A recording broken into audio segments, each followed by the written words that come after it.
I'm back with Danielle D'Souza Gill. We're talking about about life after Roe. She's the author of The Choice: The Abortion Divide in America.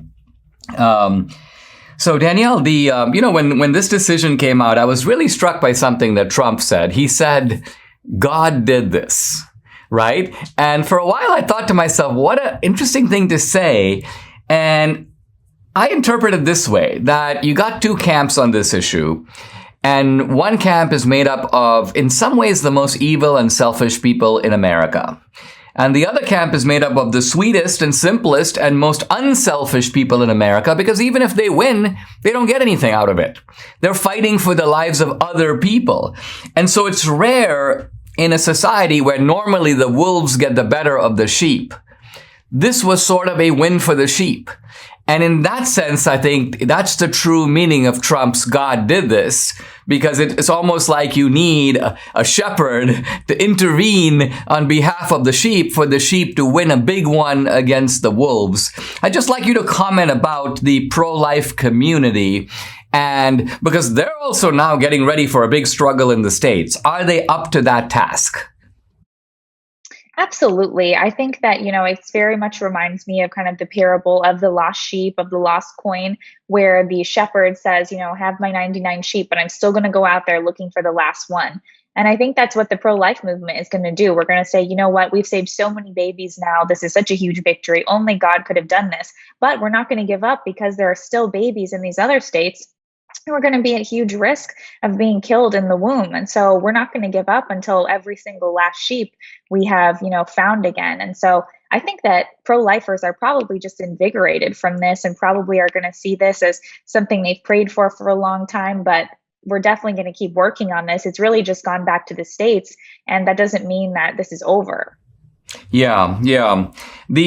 How do you explain the extreme reaction of the left on this? I mean, is it just that, I've seen these videos of these women and they're like breathing heavily, and then they start sputtering, and then they start shrieking, and it's almost like they are having a traumatic reaction. And then I say to myself, well, this woman appears to be in Portland or appears to be in California. In some ways, their life is unaffected by this, but it appears that nevertheless, their psyche is disturbed by it. So how do you interpret the behavior of someone like that? Because they're clearly not faking it. They're genuinely freaked out. What are they freaked out about? Yeah. I think it reminds me of when I was in college. I was in a sorority that I ended up leaving and de-pledging from because it was a horrible place. But the charity that they always did was for St. Jude's Hospital, and it was for cancer. And then they said, let's not do that anymore. Let's actually change the charity so that we raise money for women to have abortions in Texas, where they might not have as much access to abortion. Now, these women were not from Texas, did not live in Texas. Most of them had never been to Texas. This college was on the East Coast. So I think to them, they love abortion, and they see it as abortion is something that's a great good, and they want as many people as possible to have abortions and have this access to abortion, just like we might speak about the gospel. So I think that to say that, oh, well, just because they live in a liberal state doesn't affect them. Well, to them, it's not personal. To them, it's, we want to make sure these other women are doing it, even women that they've never met before. So I think their love for abortion is much deeper than really we can even understand, because it just seems so sickening to us.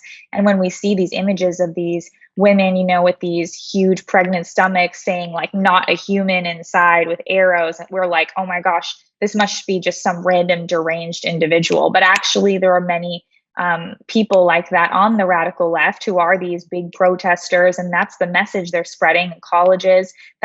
Those are the people that they recruit to become activists. And so it's actually much more widespread and not just focused on self-interest or themselves. They want to spread this message. I saw something yesterday, an image that really disturbed me. I mentioned on the podcast, you have a woman, she has two kids. They're something like 7 and 5, really cute.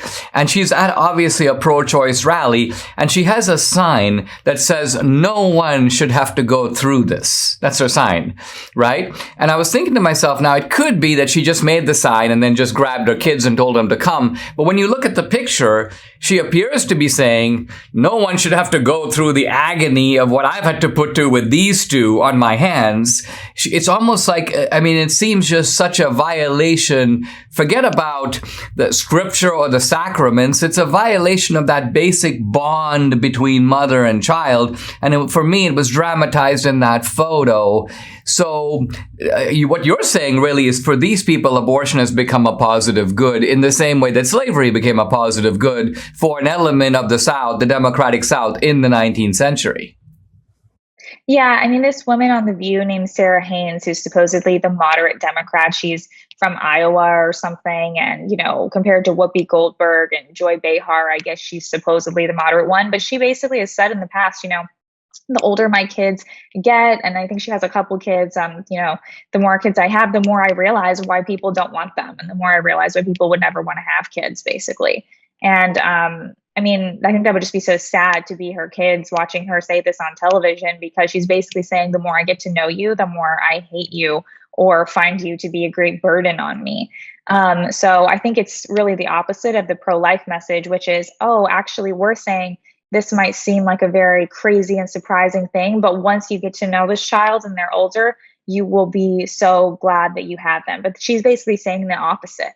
And again, I'm not saying, that it's like that for everybody, but I'm saying that I do think that's becoming a more popular feeling on the left, to basically say, if you hate your kids and things like that, that's an okay feeling. Because on the left, they don't ever want to say anything's not an okay thing. They want everything to be celebrated, everything to be accepted. And the only things that are not okay to them are right-wing things. But if it's things like, I dislike my children, even though they're 8-year-olds or whatever, they haven't done anything to you, that's okay to view them as just a complete nuisance. Let's take a pause. When we come back, we'll talk more with Danielle D'Souza Gill, author of The Choice, The Abortion Divide in America.